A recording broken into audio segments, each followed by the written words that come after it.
Hello, everyone, and welcome back to our course on the theory and algorithms of knowledge tracing.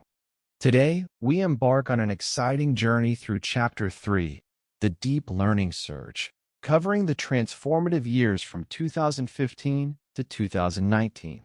This era was marked by a fundamental shift in how we approach a core challenge in educational data mining, modeling the student's learning process as a complex, dynamic sequence of interactions.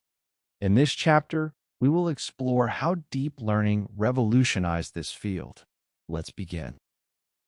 The years 2015 to 2019 were nothing short of a revolution in the field of knowledge tracing. Before this, we relied on models like Bayesian knowledge tracing, or BKT, which were powerful but limited by their need for manual parameter tuning and simplified assumptions about how students learn.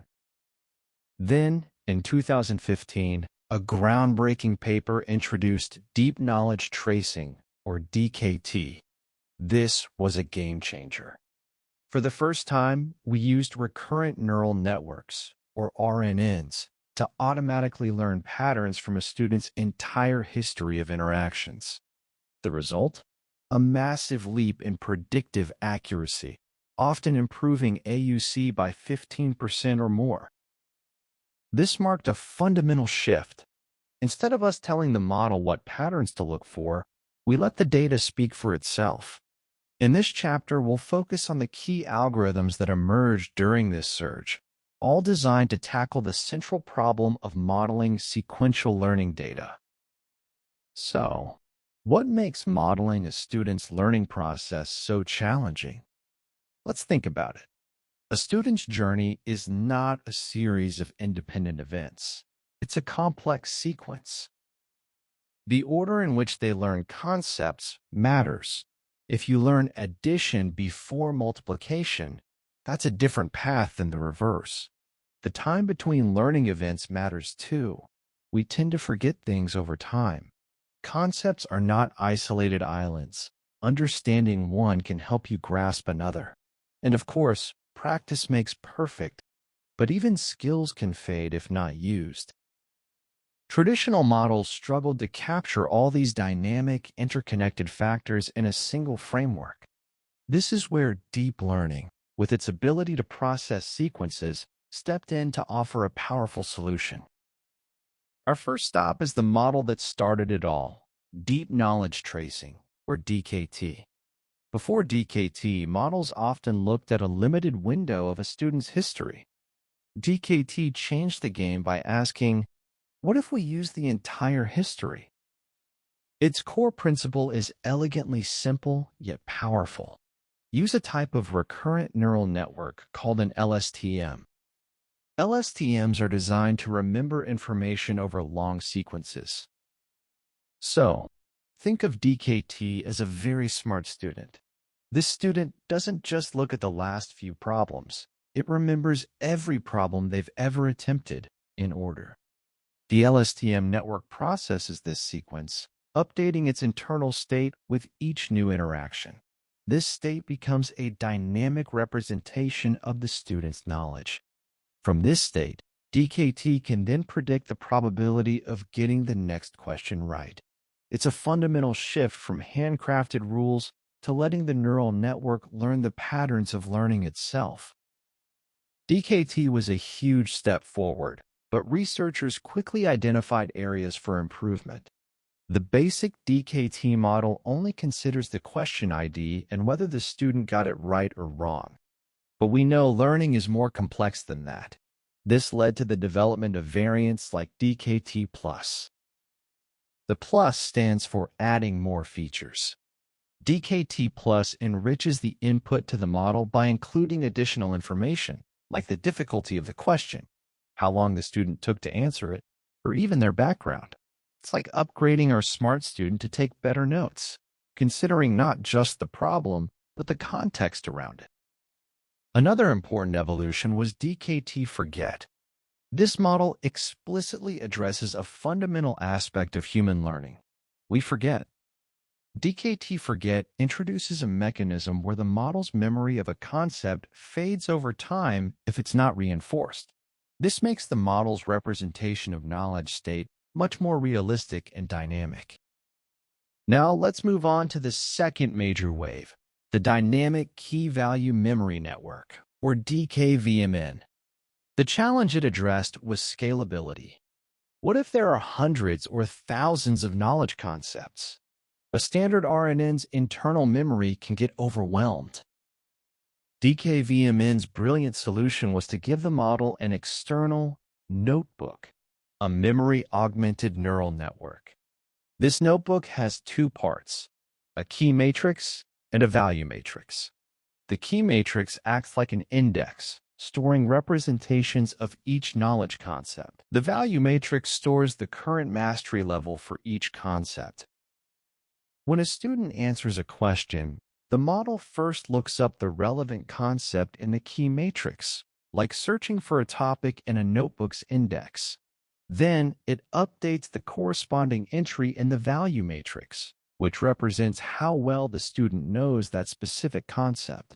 This allows DKVMN to track a vast number of knowledge components with remarkable precision, something traditional RNN struggled with. Our third wave brings us to exercise-aware knowledge tracing, or EKT. The key insight here is that a question is more than just an ID number. It has content, context, and structure. Traditional models like DKT treat a question as a single point corresponding to a knowledge concept. EKT changes this by making the model read the question. It uses techniques like item embedding to convert the actual text or structure of a problem into a rich numerical vector.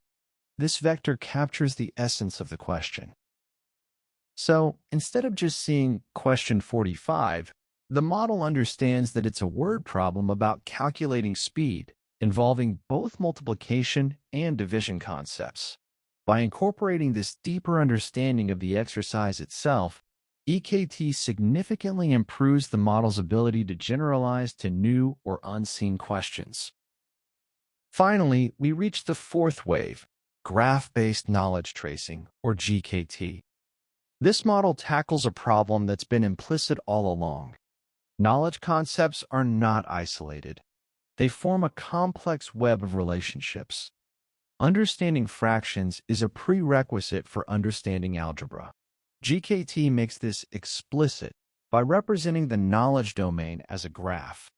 Each node is a concept, and edges represent relationships like prerequisite or similarity. GKT then uses a graph neural network, or GNN, to model how learning a concept affects related concepts. When a student masters factoring, the GNN propagates this positive update to connected concepts, like solving quadratic equations. This allows the model to capture the holistic and interconnected nature of learning, moving beyond individual concepts to understand the entire knowledge structure. It's a powerful way to model how students build a deep, connected understanding of a subject. Let's take a moment to recap the incredible journey we've just taken through the deep learning surge.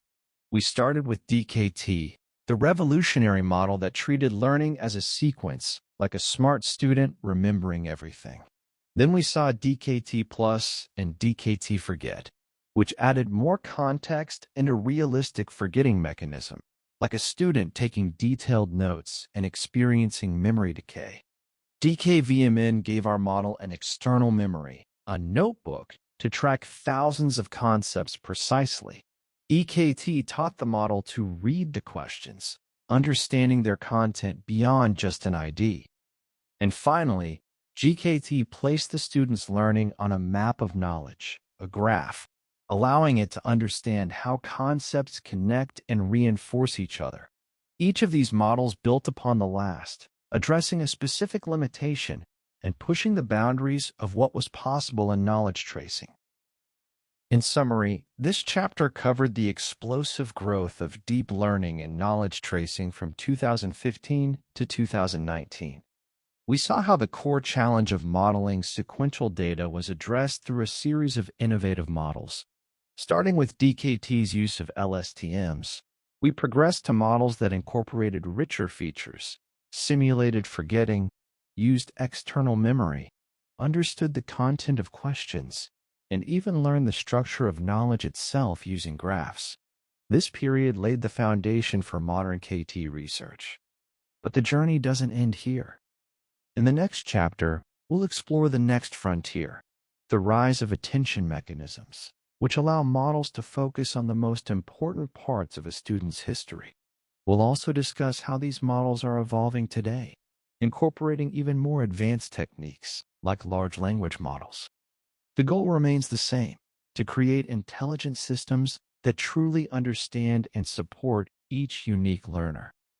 Thank you for watching, and I'll see you in the next chapter.